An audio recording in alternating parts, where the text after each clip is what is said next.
Good morning, student. Today we will discuss on hybridization of alkanes. Hybridization एक ऐसी process है जिसमें नए ऑर्बिटल्स बनते हैं। तो आज के इस वीडियो में हम लोगों को हाइब्रिडाइजेशन ऑफ एल्केन्स के ऊपर डिस्कस करना है। इससे पहले हम लोग थोड़ा सा एल्केन्स के ऊपर डिस्कशन करेंगे। हालांकि इससे पहले के वीडियो जो नॉमेनक्लेचर के हैं उसमें हम लोगों ने एल्केन्स के ऊपर डिस्कस किया हुआ है, बट क्योंकि हाइब्रिडाइजेशन पढ़ना है तो इससे पहले हमको एल्केन्स को भी जानना जरूरी है। तो एक शॉर्ट रिमाइंडर एल्केन्स के ऊपर कि alkanes are the simplest class of organic compound. ये सबसे सिंपल क्लास है, सबसे निम्न श्रेणी आप कह सकते हैं ऑर्गेनिक कंपाउंड्स की। They are made of carbon and hydrogen atom. ये कार्बन और हाइड्रोजन एटम से मिलके बने होते हैं और इनमें टू टाइप के बॉन्ड्स होते हैं, एक तो कार्बन और हाइड्रोजन के बीच में और एक होता है कार्बन और कार्बन के बीच में, सिंगल कोवेलेंट बॉन्ड होता है। They do not have functional group. इनके पास फंक्शनल ग्रुप कोई नहीं होता है। Alkanes form a homologous series with the general formula CnH2n+2।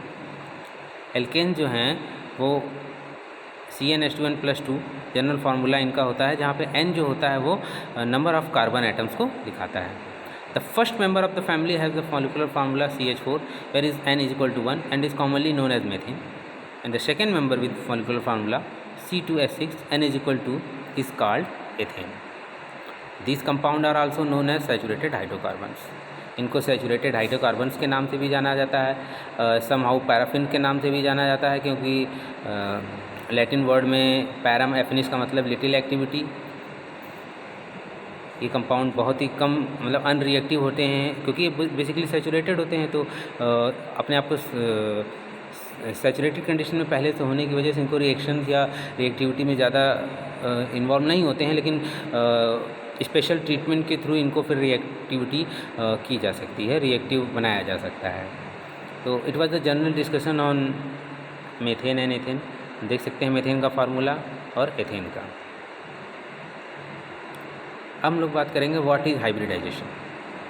Hybridisation is the concept of mixing atomic orbitals into new hybrid orbitals which has different energy, shapes, etc. than the component atomic orbital, suitable for the pairing of electron to form chemical bonds in valence bond theory. Hybridisation एक ऐसी process है जिसमें जो component atomic orbitals होते हैं वो new atomic orbitals में अपने आप को चेंज करते हैं या नए ऑर्बिटल्स बनाते हैं डिफरेंट एनर्जी डिफरेंट शेप के, ताकि वो वैलेंस बॉन्ड थ्योरी में जो इलेक्ट्रॉन पेयरिंग है उसको वो कर सकें। एक तरह से रिएक्टिविटी के लिए इनके हाइब्रिडाइजेशन जो होता है वो बहुत ही इम्पॉर्टेंट होता है। अब इसमें कार्बन की जो कन्फिग्रेशन है, जो मॉडर्न कन्फिग्रेशन है, उसको अगर हम देखें तो ग्राउंड स्टेट में 1s2 2s2 2px1 2py1 2pz0। z वाला जो ऑर्बिटल है ये इसमें कोई भी इलेक्ट्रॉन नहीं होता है जब ग्राउंड स्टेट में होता है, बट एक्साइटेड स्टेट में ये 2pz1 हो जाता है। तो 1 2s and 3 2p orbital give 4 new sp3 orbitals. The 4 new sp3 orbitals are arranged in space in such a way that their axes are direct towards the corner of a regular tetrahedron. sp3 orbital इस तरह से arrange होते हैं कि एक tetrahedron structure को ये follow करते हैं। In the formation of a methane molecule, जैसे मेथेन का एक मॉलिक्यूल बनना है मान लीजिए, तो the sp3 orbitals overlap with 1s orbital of 4 hydrogen atoms to form 4s sp3 sigma bond. अगर आप मेथेन के स्ट्रक्चर को देखेंगे, मेथेन बनने के लिए CH4 होता है, तो कार्बन जो होता है वो H से, H में एक 1s ऑर्बिटल होता है और कार्बन का sp3 जो ऑर्बिटल्स होते हैं वो मिल जाते हैं एक दूसरे से और तब s-sp3 सिग्मा बॉन्ड बनाते हैं। 4 s-sp3 सिग्मा बॉन्ड इसमें बनते हैं और तब मेथेन का मॉलिक्यूल बनता है।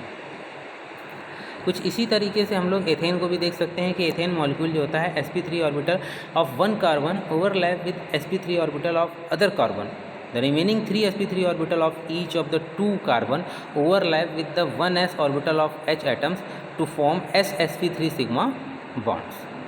एथेन मॉलिक्यूल्स को अगर आप देखेंगे तो उसमें भी इसी तरीके का होता है, मगर कार्बन कार्बन के बीच में एक अलग बॉन्ड इसमें बनता है।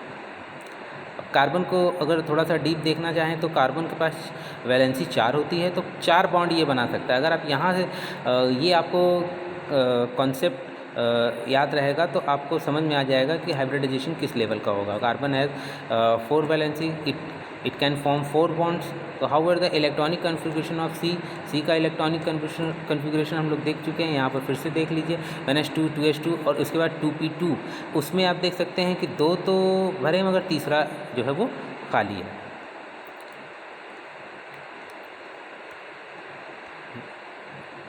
With this electronic configuration, carbon can only form 2 bonds as it only has 2 unpaired electron। इसी जो इलेक्ट्रॉनिक कन्फिग्रेशन है इसको ध्यान में देखते हुए आप बता सकते हैं कि कितने बॉन्ड्स ये फॉर्म कर सकती है। तो ये 2 बॉन्ड फॉर्म कर सकते हैं क्योंकि इसमें अनपेयर्ड इलेक्ट्रॉन्स केवल 2 ही हैं।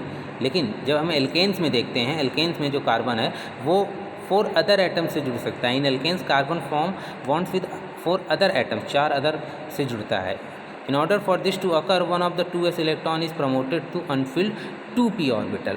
नॉर्मली तो वो 2 ही बॉन्ड बना सकती है, मगर मीथेन बनाने के लिए वो 2s से इलेक्ट्रॉन जो होते हैं वो कन्फिग्रेशन होके 2p में जाते हैं। इस तरह से उसमें 4 अनपेयर्ड इलेक्ट्रॉन हो जाते हैं और ये चारों अपने आप को पेयर्ड करने के लिए हाइड्रोजन से इसको जोड़ देते हैं। तो कुछ इस तरीके से आपका जो हाइब्रिडाइजेशन है वो एल्केन्स में होता है। इसका अगर डायग्रामेटिकली आप रिप्रेजेंटेशन देखना चाहें तो आपके सामने देखिए बना हुआ है 2p2 में 3 और 2s2 में भरा हुआ है, लेकिन 2p2 का एक ऑर्बिटल खाली है।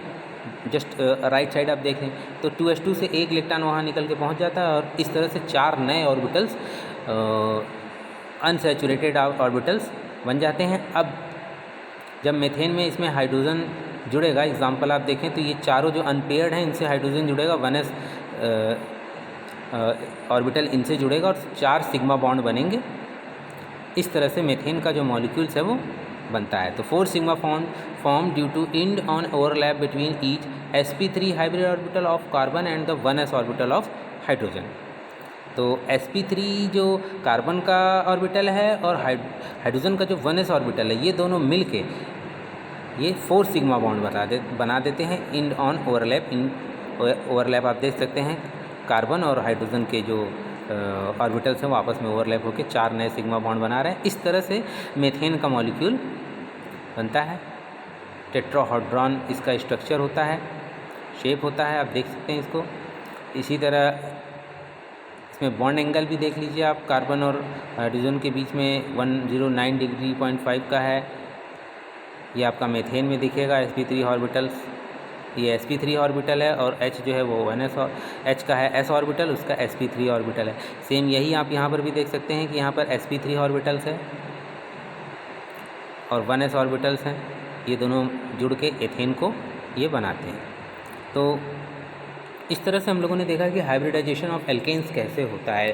Hybridisation basically valence bond theory के लिए किस तरह से इसमें अदर एटम जुड़ते हैं, इस चीज़ को एलोबरेट करने के लिए बहुत ज़रूरी होता है। तो it was the hybridisation of alkanes. Study well, it is very important. Thank you.